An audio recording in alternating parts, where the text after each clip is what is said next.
السلام عليكم ورحمة الله وبركاته. إن الحمد لله والصلاة والسلام على من لا نبي بعده أما بعد.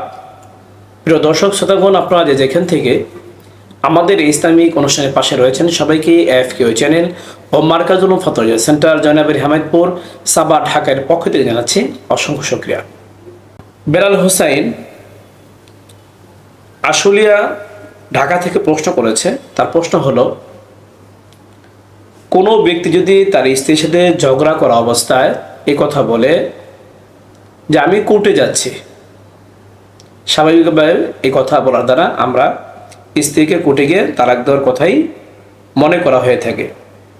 তবে যদি কোনো ব্যক্তি এই কথা বোঝায় যে আমি কোর্টে যাচ্ছি, এতটুকু বলার দ্বারা কি স্ত্রীর উপর কোনো তালাক পতিত হবে কিনা, নাকি কোর্টে যাওয়ার পর স্ত্রীকে সুস্পষ্ট হোক অস্পষ্ট হোক, যেগুলো আমরা আরবিতে ক্যানায়া বা সরিহ বলে থাকি, এমন শব্দ বললে তারপর তালাক হবে।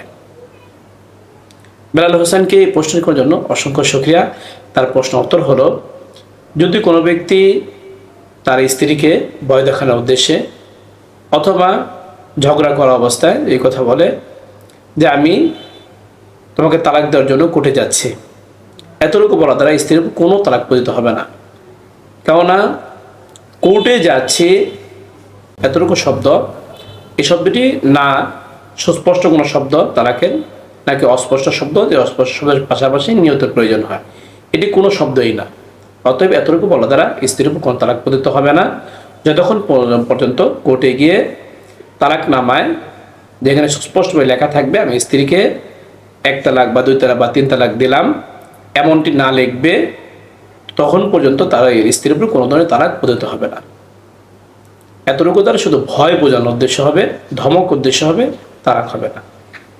এই মাসলার রেফারেন্স উদ্ধৃতি আপনারা পাবেন রদ্দুল মুখতারের 3 নম্বর খণ্ডের 230 নম্বর পৃষ্ঠায়, ফাতোয়া হিন্দিয়ার 1 নম্বর খণ্ডের 432 নম্বর পৃষ্ঠায়, হেদায়াত 2 নম্বর খণ্ডে 351 নম্বর পৃষ্ঠায়, ফাতোয়া দারখানিয়া 4 নম্বর খণ্ডের 400 নম্বর পৃষ্ঠায়, মাজমাউল আনহুরের 2 নম্বর খণ্ডের 34 নম্বর পৃষ্ঠায়, উর্দু ফতোয়া কিতাব সমূহ থেকে আপকে মাসাইল और उनका हालेर 6 নম্বর খণ্ডে 644 নম্বর পৃষ্ঠায় যে মাসলাটি বর্ণনা করা হলো। আল্লাহ পাক রব্বুল আলামিন আমাদের সবাইকে এই মাসলাটি প্রমাণ করার তৌফিক দান করুক। এরকম গুরুত্বপূর্ণ সাংসারিক বিষয় হোক অথবা জাগতিক অন্য কোনো বিষয় হোক, আপনারা জানতে চাইলে আমাদের ইউটিউব চ্যানেলটি সাবস্ক্রাইব করে আমাদের পাশেই থাকবেন। ভিডিওটি ভালো লাগলে লাইক ও শেয়ার করবেন।